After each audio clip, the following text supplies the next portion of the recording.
Oi, gente. Podemos dizer que o 7 de setembro, aquela mobilização do 7 de setembro do Bolsonaro, broxou. Porque a pesquisa IPEC mostra Lula crescendo, ficando com 51% dos votos válidos, indicando clara possibilidade de vencer no primeiro turno. Indica também crescimento da reprovação do governo Bolsonaro. Indica também crescimento da rejeição de Bolsonaro. Ou seja, a pesquisa IPEC tem uma série de notícias ruins para o Bolsonaro, notícias boas para Lula. Então, toda a expectativa em relação ao 7 de setembro é que o 7 de setembro iria criar uma onda pró-Bolsonaro. Essa é a expectativa dos bolsonaristas, pela demonstração de força, de presença grande em Brasília. Mas o discurso de política de quinta série, né, do imbrochável, uma coisa ridícula, as falas golpistas do Bolsonaro, né, naquele café da manhã em que ele falou que 1964 poderia se repetir, tudo isso repercutiu negativamente, aumentou a rejeição a Bolsonaro e fez o 7 de setembro brochar, não funcionar para as suas ambições de poder. E eu vou trazer detalhes aqui dessa pesquisa IPEC. Eu sei que os bolsonaristas não acreditam em pesquisas, mas a gente não dá muita atenção ao que os bolsonaristas acreditam ou deixam de acreditar, até porque as pesquisas, elas vêm mostrando, historicamente, eu já fiz um vídeo aqui mostrando isso, que elas predominantemente acertam. Inclusive, o Datafolha, em 2018, e eu fiz vídeo sobre isso, quando estava perto da eleição, indicou uma vitória larga de Bolsonaro, aliás, muito semelhante ao resultado da eleição em si. Eu já fiz um vídeo falando sobre isso. Aqui tem uma reportagem do G1 trazendo também detalhes da pesquisa. Lula passou para 44%, de 44% para 46%, e Bolsonaro se manteve em 31%. Né? Temos aqui os detalhes. Né? Aqui como a pesquisa foi feita e tal. O IPEC registrou um aumento da desaprovação do governo Bolsonaro, que subiu de 57% para 59%, e a aprovação da sua gestão caiu 3 pontos. Isso aqui é muito importante. De 38% para 35%. O número de brasileiros que considera a administração péssima também subiu de 43 para 45, ou seja, todos os números de Bolsonaro pioraram. 86% dos eleitores esquerdistas dizem que a escolha em Lula é definitiva e 84% dos direitistas afirmam o mesmo sobre Bolsonaro, mas mais da metade dos eleitores de Ciro acreditam que ainda podem mudar de voto. Esse é um outro motivo preocupante para o Bolsonaro. Se os eleitores ciristas mudarem de voto, mais de 65% deles tendem a votar em Lula. O percentual que tende a votar em Bolsonaro, dos eleitores ciristas, é inferior a 20%. Oscila de 18% a 19%, no máximo 20% dos eleitores. E outros anulariam o voto.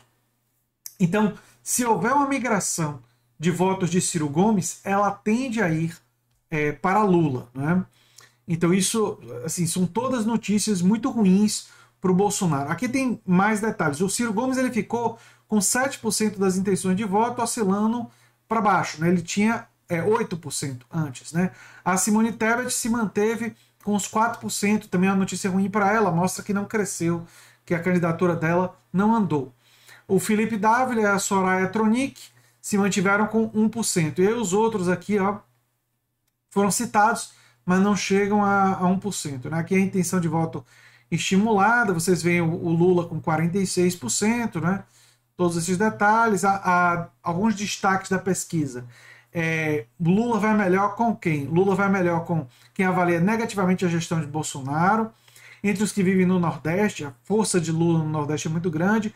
Entre as famílias com renda mensal de um salário mínimo, ou seja, as pessoas que estão sofrendo mais com as circunstâncias socioeconômicas tendem a votar em Lula. Em residências a que ao menos uma pessoa receba auxílio do governo federal, isso mostra que a tentativa do governo federal de subornar os mais pobres com a PEC do estelionato eleitoral não funcionou. Entre pessoas com ensino fundamental, entre católicos, os católicos, Lula tem uma performance muito melhor do que com os evangélicos, entre pretos e pardos. Né? Então, a população que sofre mais com a crise econômica é a população que majoritariamente abraça a candidatura do Lula, especialmente pessoas da classe trabalhadora, né?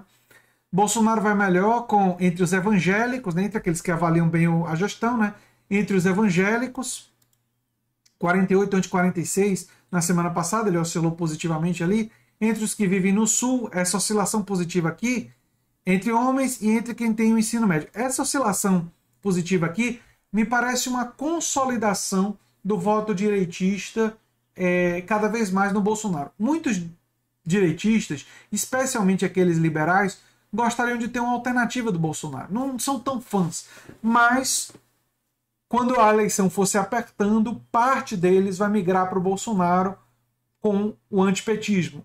Então aqueles que não migraram ainda tem aí uns 4%, 3 a 4%, que vai migrar em cima da hora da eleição, e é um número que migra no segundo turno. Nós vamos ver aqui a simulação do segundo turno, né? Lula com 53, Bolsonaro com 36. Ele tinha, repare, ele tinha 32, né? Não, é 31. Então, quando ele vai para as 36, é exatamente isso. Quando ele vai para 36, ele pula de 31 para 36. Esses 5 pontos, eles vêm justamente da direita, que não quer votar no Bolsonaro no primeiro turno, mas que diante de uma escolha entre Lula e Bolsonaro, migraria para ele no segundo turno. Nos votos válidos, nós vemos aqui Lula com 51%, que significa que daria para ele ganhar no primeiro turno, né? O Bolsonaro aqui com 35%, manteve, né? Vocês veem aqui, Ciro recuou, não é? Aqui a pesquisa espontânea, Lula oscilando para cima, né? 44%, né? Em que não são mostrados os nomes, o número de Lula é fortíssimo, né? Aqui na espontânea, não é? O que é um indicador muito positivo para ele. Olha, essa pesquisa não significa que a gente pode relaxar, que a gente pode se acomodar, de forma alguma. Mas é uma boa notícia diante do que aconteceu no 7 de setembro. Mostra que o 7 de setembro não funcionou para o Bolsonaro, não alavancou a candidatura dele, né?